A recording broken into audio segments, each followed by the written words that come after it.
Bonjour à vous les Actunautes en direct depuis Ouistreham chez Snip Yachting. Aujourd'hui une émission de Refit & Co, une émission applicative puisqu'on va à partir du Targa 31 qu'il y a devant moi voir toutes les opérations de refit qui ont été réalisées et qui sont en cours sur ce bateau. Pour cela, rencontrons tout de suite François Blossier, le directeur de la Snip. Bonjour François. Bonjour Nicolas. Alors François, derrière vous, un des tout derniers Targa 31 commercialisés en France? Tout à fait, c'est un Targa 31 de 2011 et effectivement en 2012 on a vu l'arrivée du nouveau modèle qui était le Targa 32. Et celui-ci, un des derniers bateaux livrés, plutôt bien équipé, avec deux beaux moteurs de D6 370, donc un bateau en Pontec, donc on va voir qu'il était bien accassillé mais qui a besoin de remettre une petite touche pour le remettre au goût du jour. 14 ans, il a navigué en Bretagne Nord, ce bateau. 14 ans, navigation en Bretagne Nord, environ 600 heures, le bateau actuellement. Un petit peu moins d'utilisation ces dernières années, et une envie de transmission de génération dans la famille, une envie de remettre au goût du jour le bateau pour le réutiliser, pour que la famille puisse le réutiliser. Donc le remettre propre et repartir pour 10 années. Un bateau qui a 14 ans. Et on va voir de façon applicative ce qui a été fait sur ce refit. Alors l'enveloppe de refit de ce bateau, les Actunautes, on va l'annoncer tout de suite, c'est 35 000 € TTC. Et en fait, aujourd'hui, on va voir tout ce qui a été fait pour 35 000 €. On se rend compte qu'en fait, le bateau, il va quasiment repartir comme neuf. Ah, il va complètement, il va repartir comme neuf. Il n'y avait pas besoin, il n'y avait pas de gros éléments à changer, typiquement des moteurs, de l'électronique ou une grosse réparation sur la coque ou une peinture de coque, on va le voir. En fait, non, les choses étaient simplement usées par le temps. Et simplement, il y a du travail, pas mal de main d'œuvre, quelques pièces quand même, on va le voir, mais pour remettre tout ça comme neuf. Alors chez Snip Yachting, vous avez une grosse activité de refit. Ici à Ouistreham, on va dire sur des unités qui n'ont pas nécessité d'un refit de fond, mais vous avez aussi un deuxième chantier à Caen. On a l'exemple ici où tout ce qui est petites unités refit léger à médium, on va dire, on est en capacité de le faire ici. Ensuite, effectivement, au chantier V1D2 de Caen, on est sur des plus grosses unités ou des refits plus complets, où là, on a toutes les spécificités, toutes les infrastructures pour pouvoir accueillir ces bateaux, et aussi toute la main-d'œuvre pour pouvoir faire, et les compétences pour pouvoir faire du composite, de la peinture, de la menuiserie, vraiment une réflexion beaucoup plus complète d'un bateau qui aurait été soit accidenté, soit vraiment qui a envie d'être refait avec beaucoup d'éléments nouveaux à l'intérieur. Allez, on va découvrir le bateau. Alors, la première chose que je vois, c'est que la coque est magnifique. Là, effectivement, il faudrait qu'on compare avec un bateau neuf à côté. On pourrait dire que c'est neuf. Effectivement, là, on retrouve vraiment le gel coat d'origine. On le dit sur cette marque-là, l'avantage, c'est que le chantier applique suffisamment d'épaisseur de gel coat dans le moule à l'origine. Et ça permet de le retravailler derrière. Quand il y a des petites rayures, etc., on peut le poncer et on rattrape tout de suite. Et puis surtout, ça permet de le retravailler dans le temps. Là, on a largement suffisamment de matière. La difficulté d'avoir un gel coat assez épais, c'est que le gel coat est quelque chose qui est assez craquant, qui peut fissurer sur certaines coques si les coques ne sont pas suffisamment rigides. Là, on a la chance d'avoir une coque qui est suffisamment rigide.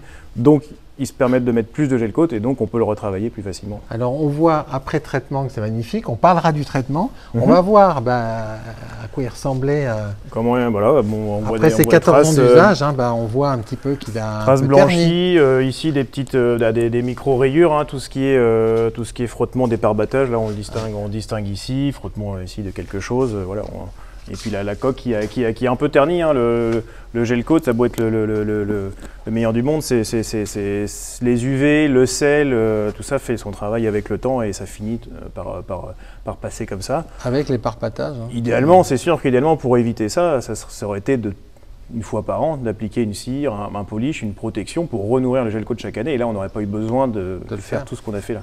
Ça, c'est l'entretien idéal, qui n'est pas toujours fait par les propriétaires. Non, mais qui n'est pas toujours facile, tout à fait. Alors on voit l'état. Alors pour passer de cet état, on va dire d'usage traditionnel pour un bateau de 14 ans à cet état, qu'est-ce que vous avez fait? Parce que là, objectivement les Actunautes, commentez, dites-nous ce que vous en pensez. C'est quasiment comme neuf. Il n'y a plus rien en fait. Il n'y a pas de micro. Il n'y a plus de rayures. On a retrouvé le brillant. On voit vraiment si on mettait de Lotus, ça déperle. Donc qu'est-ce qu'on a fait? Tout simplement, c'est du temps. C'est du ponçage. Donc là, il y a eu 3 passes de ponçage dessus, donc à différents types de grains. On ne va pas donner tous les secrets non plus, des outils et tout ce qui a été utilisé.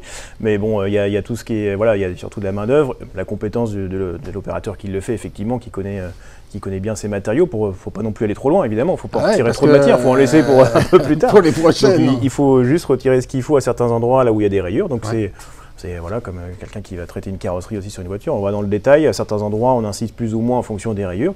Donc voilà, grosso modo c'est surtout 4 passes de couchage de ponçage à différents grains, et ensuite 2 passes de polish, voire 3 des fois. Là je crois qu'il en est à la deuxième, peut-être qu'il y aura une dernière couche plutôt de protection de cire finale, mais là il y a eu 2 couches à différents grains aussi, 2 passages de polish à différents grains. C'est magnifique, on a presque l'impression que ça a été traité avec une céramique tellement c'est... non, pas encore, ça pourrait, c'est l'étape ultime, si on voulait le protéger pour encore plus loin, ça pourrait être la céramique. Là, bon, déjà, c'est polish, petite cire à la fin, et déjà, on a un bateau, une coque qui est repartie pour quelques années sans problème. Alors là, il va y avoir, j'imagine, aussi un anti-fouling. Hein, bon, la carène, ça c'est du classique aussi, dans le sens où il y a du surcouchage dû aux années. Donc voilà, tout simplement, nous, on a commencé là, ici sur le côté, il reste le dessous, évidemment, ça va être... ponçage pour retirer toutes ces surcouchages d'anti-fouling et puis poser une nouvelle. Qu'est-ce que vous avez passé comme anti-fouling sur une carène comme ça? Alors ça dépend un peu des... On peut pas dire qu'il y a un anti-fouling qui surpasse les autres. En fait, ça dépend des bassins de navigation, de l'utilisation du bateau. Est-ce qu'on met une matrice dure, une matrice semi-érodable? On a plutôt tendance à mettre des semi-érodables sur les targas, dans le sens où, effectivement, avec la vitesse de carène, ça permet de retirer les petites couches de gras à l'usage. Donc ça permet de garder une carène un petit peu plus propre à la saison. Donc on est plutôt sur celui-ci, on va être sur un semi-érodable. Alors maintenant, avant de monter à bord, on va s'intéresser à la motorisation, parce que 14 ans, là en termes de motorisation, c'est une grosse révision. Alors il n'a pas été suivi chez nous chaque année, hein, s'il n'était pas à côté de notre chantier, mais effectivement là on a fait nos techniciens ont le coup d'œil et le but c'était vraiment qu'on fasse un check-up complet. Donc on a déposé... L'idée c'est vraiment que le bateau reparte quasiment à neuf. Hein. Tout à fait. Donc on a déposé les moteurs avec les targas, les capots qui s'ouvrent facilement, on peut vraiment les sortir en 2 heures, on sort un moteur. Donc en une matinée on peut sortir les 2. Ça c'est vraiment bien pensé. Ils sont en atelier juste à côté, ce qui permet de faire tout le tour complet. On regarde. Donc là aussi on fait le check-up, donc le nettoyage des réfrigérants moteurs qu'il y a à faire tous les 5 ans sur ces moteurs-là. Réfrigérant d'air, réfrigérant d'huile et d'eau. Donc on démonte, on nettoie tout simplement, on change les joints, on contrôle, on fait un petit coup de cryogénie s'il y a besoin pour retirer la rouille, on remet du primaire, de la peinture, etc. Donc là on fait un tour complet des moteurs, on change des courroies, des poulies, des accessoires, on fait des contrôles évidemment. Les premières choses c'était analyse d'huile, des moteurs, des transmissions pour déjà connaître la base. Pas de problème majeur sur celui-ci, tant mieux. Donc une bonne base, on contrôle les injecteurs. Voilà, on fait tout un check-up qu'on a l'habitude de faire, surtout sur tous les 10 ans. Effectivement, il y a quand même un bon contrôle des éléments à faire. Donc là, démontage des transmissions aussi, changement des soufflets. Les transmissions ont été démontées, donc les embases. Voilà, ce qui permet de tout bien gratter, poncer et puis remettre bien du primaire partout ensuite, protection. On change les tuyaux, on change les colliers. Est équipé en zipwake? Non, c'est des flaps Volvo QL à lame. C'était déjà effectivement à l'époque des flaps qui descendaient à lame. D'accord. Donc pareil, tout est contrôlé, vérifié. Encore une fois, celui-ci, pas de gros soucis majeurs, pas de grosses pannes, mais plein de petites choses qui méritaient d'être vues. Plein de petites choses. Allez, on monte à bord. J'imagine que c'est aussi l'occasion de faire un bon nettoyage de cale moteur, parce que au bout de 14 ans, bien que quand on regarde la cale, elle est quand même... Ah là, il y a déjà eu un petit nettoyage. Elle n'était pas comme ça. Ok. C'est bien propre quand même. Ah oui, le but c'est que ça soit... On en profite pour évidemment tout dégraisser, décaper, inspecter, changer d'autres éléments, des passecoques, des choses comme ça. C'est des choses qu'on peut faire effectivement là, à partir de 14 ans. On contrôle les passecoques. Pas dire qu'il y a besoin de les changer tous, mais on en change quelques-uns. Les tuyaux, les colliers qui seraient oxydés, des choses comme ça. On revoit bien toutes les étanchéités, s'il n'y a pas eu des entrées d'eau à droite à gauche, s'il y en a, on démonte, on refait étanchéité. Parce qu'il y a des loquets pour les moteurs. Là, on a changé le joint, typiquement. Le joint périphérique. C'est important aussi sur ces générations-là. Il faut un petit point de vigilance là-dessus. Changer le joint, c'est plutôt tous les 5 ans idéalement, pour éviter qu'il y ait de l'eau qui pénètre dans la cale. Donc là, on a mis joint en plus... nouvelle génération. Ouais, c'est ce que l'on voit ici avec des petites lèvres. Alors ensuite, un travail de tech sur le tech. Ah, le tech, oui, le tech, ça. Le fameux tech Targa. Un petit peu d'épaisseur, donc ça facilite. Il y a 5 cm d'épaisseur. Voilà, là, c'est tout simplement. Gratter, simplement, on l'a nettoyé avant pour enlever le plus gros, et puis parce qu'effectivement, il était bien verdi, et là, après, c'est pour alors, là, c'est le nettoyage. On voit il avait été nettoyé, tout à fait, le bois qui est gratté. Voilà. Et à partir du bois gratté que l'on voit ici, vous allez commencer. On le ponce pour le rendre lisse. D'accord. Pourquoi ? Pour justement, au bout d'un moment, c'est bien de remettre un petit coup de ponçage pour éviter que justement les saletés reviennent dans tous les pores du bois et qu'ils se ressalissent trop rapidement. Donc là, on le réégalise, on le ponce. Et du coup, le bois étant bien sec, bien poncé, à partir de là, on peut remettre de l'huile. Mais il ne faut pas remettre de l'huile sur un bois qui n'a pas été poncé ni nettoyé parce que ça va le noircir et ça ne va pas rentrer en profondeur. Ce qui est bien sur un Targa, c'est qu'il y a de la matière. Donc le ponçage, c'est pas un problème. Voilà, ça nécessite un peu de démontage de tous les accessoires. Voilà, on démonte tous les accessoires. Après, celui-ci, on n'avait pas trop. Parfois, si vraiment il y a beaucoup de choses ou quoi, on démonte complètement les rambardes pour les mettre ailleurs et les passer au ponçage. Ouais. Là, idéalement aussi, pareil, sur tout ce qui est coffre, il faut y aller avec parcimonie parce qu'il faut garder aussi de l'épaisseur. Ouais. Mais on voit qu'avec le temps, et puis potentiellement peut-être parfois des mauvais nettoyages, soit au Karcher, soit avec des balais ou des brosses trop dures qui ont creusé le bois, on voit que du coup, là, le joint le joint est un petit peu en relief. Ouais. Donc là, ce qu'il faut, c'est pareil. Alors, si vraiment il était plus en relief, on a des petits outils qui permettent de le couper carrément. Pour éviter de poncer et encrasser le disque. Là, c'est entre les deux. On va dire, je pense que là, c'est simplement avec un bon disque, on va réussir au moins à réégaliser pour le rendre lisse, un peu comme les rambardes, et retirer cette surépaisseur de joint, sans aller trop loin. Juste, voilà, pour simplement, c'est toujours les petits accessoires. C'est ça qui prend du temps. Voilà, comme on disait, c'est du temps pour démonter, pour poncer, rehuiler et remettre. Donc voilà, c'est de la main d'œuvre. Au niveau du gel coat ici, il y aura un traitement qui est prévu ? Oui, alors là, il n'y aura pas besoin d'autant de passes de ponçage que la coque. Oui, là, ça va être juste un lustrage, là, c'est plutôt lustrage, oui, tout à fait. Oui, parce que là, c'est un état d'usage, il n'y a pas grand-chose à faire. Les inox ont été traités, nettoyés. Ouais.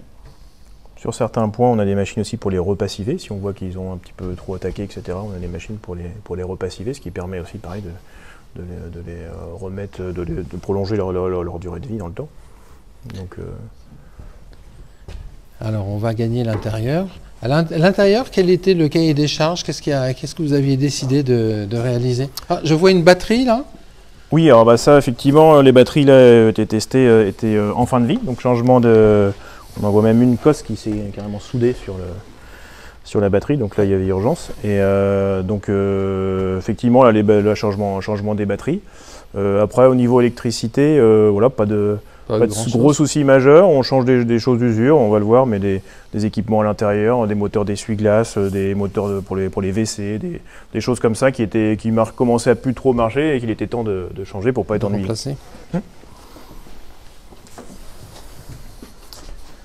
Alors, là, il y a un petit peu de travail de mise à jour. Oui, mise à jour, mais encore une fois, pas de gros changements, c'est surtout du cosmétique. Là, on voit le bois, il a légèrement soif. Celui-là n'a pas été trop nourri. Il est blanc. Ouais. Donc effectivement, il faudra le voir après, mais on n'a aucun doute sur le fait que ça va revenir neuf. Donc là, c'est nettoyage, pareil, ponçage léger. On a différents petits produits aussi pour enlever des taches un peu plus profondes, sans attaquer trop le bois non plus, pour garder de l'épaisseur. Donc changement de ponçage du bois, huilage partout. Ensuite, changement de quelques accessoires, des petites charnières, des loquets de coffre qui se seraient un petit peu corrodés. Ouais. Donc la chance de venir chez nous, c'est qu'on a évidemment en stock toutes ces pièces spécifiques au Targa. Donc effectivement, là, on a tout ça et on sait les petits éléments qui méritent d'être changés, parce qu'effectivement, il y a des choses qui sont en chrome, qui n'existent pas en inox. Tout ne peut pas être en inox. Donc il y a des éléments chrome, même de la robinetterie, des choses comme ça, qui effectivement, au bout de 14 ans, s'il y a eu du sel dessus, évidemment, oui, ça vieillit mal. Alors la sellerie, là, on voit un magnifique siège. Voilà, la sellerie, c'est des choses qui s'usent un peu avec le temps. Donc là, on a le siège pilote là, qui vient de revenir de notre sellerie sur Arzal. Oui, parce que le groupe Snip, vous avez une sellerie intégrée. On a une sellerie intégrée qui est sur le site de Arzal, tout à fait. Ouais. Et donc notre cellier, Jean-Philippe nous a fait ce siège-là, et puis juste en bas, on a tout le reste de la sellerie qui a été refaite aussi entièrement. D'accord. Et qui va être installé une fois tout le reste fini. La configuration est un peu particulière sur ce bateau, parce qu'a priori, il y a 2 sièges. Un siège pilote, un siège copilote, et effectivement, il n'y a pas la banquette ici. Non. Il y avait une demande initiale du premier propriétaire d'avoir une petite cave ici, rangement bouteille, et plus de tiroirs. D'accord.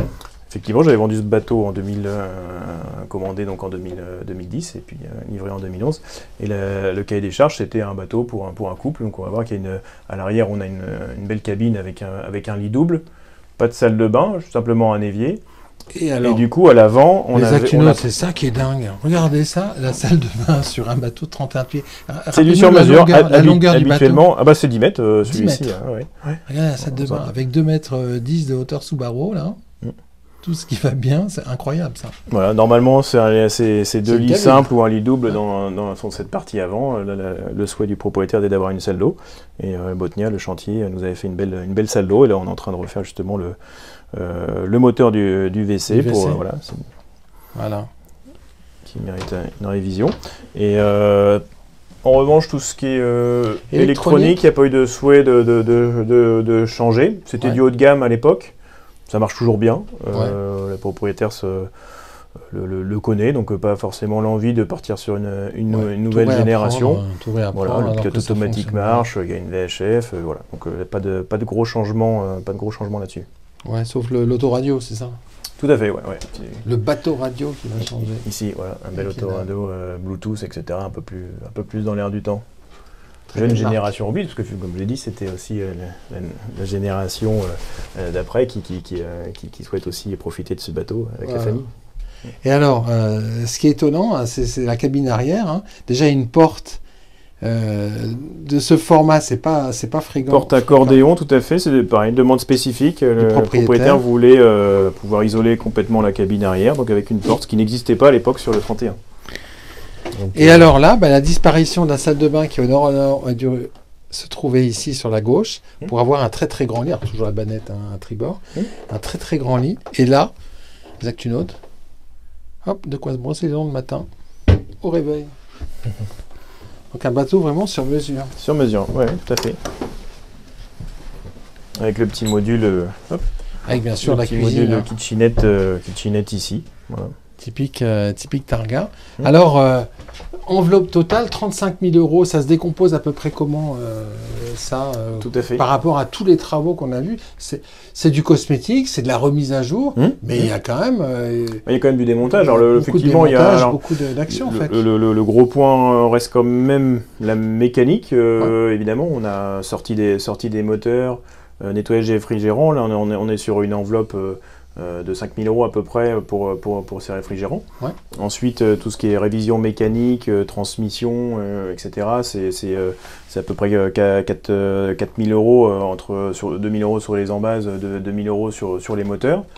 Après, il y a une petite réserve de 1 000 €, je crois, pour des pièces accessoires. On en a parlé des galets, les courroies, on vérifie les injecteurs, tout ça. Donc, il y a une petite enveloppe qui avait été prévue aussi pour changer les éléments quand on démonte, parce qu'évidemment, quand on fait le devis, on ne peut pas tout voir.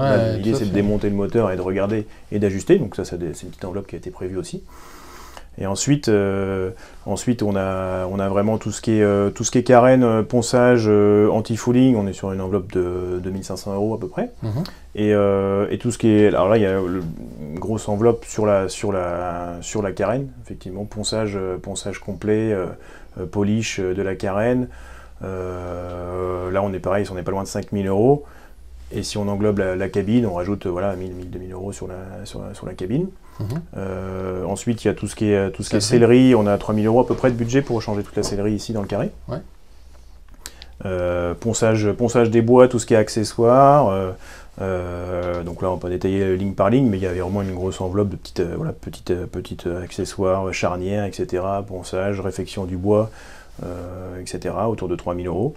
Et enfin, après, on a tout ce qui est évidemment manutention, sortie du bateau, mise en atelier, gestion d'atelier, etc. Donc voilà, on arrive sur un budget global TTC sur tout le bateau, effectivement, à 35 000 €. Et en fait, le bateau... les batteries, j'ai oublié le point sur les batteries. Plus les batteries. Oui, les batteries sont assez... c'est assez coûteux aussi, tout le parc batterie, donc ça inclut dedans.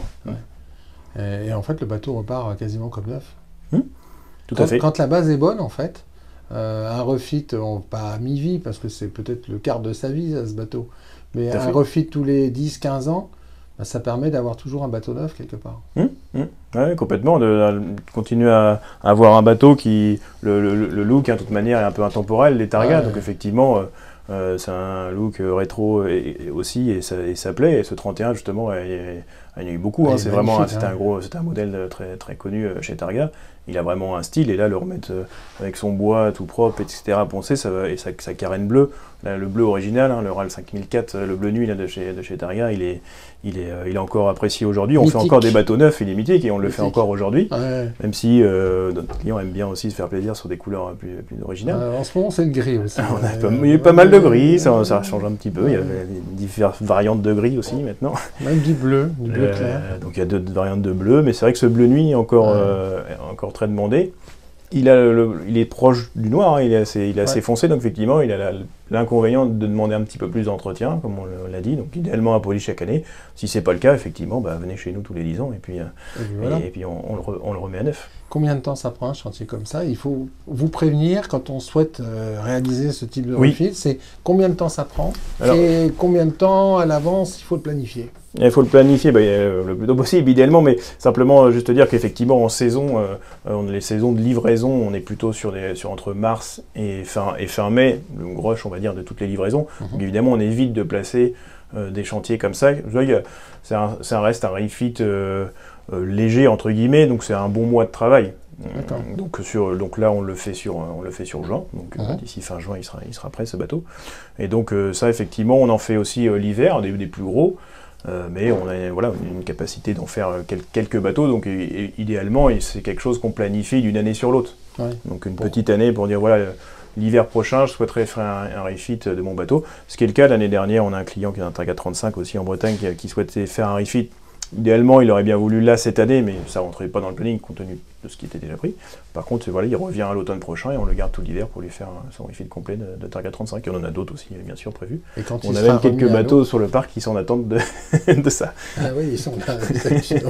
On a un 42 en l'occurrence qui est là-bas, qui attend son refit. Là on aura l'occasion d'en reparler, mais complet. Complet, ça sera nos émissions de l'hiver prochain, ça. Exactement. Merci beaucoup François. C'est moi Nicolas, à bientôt.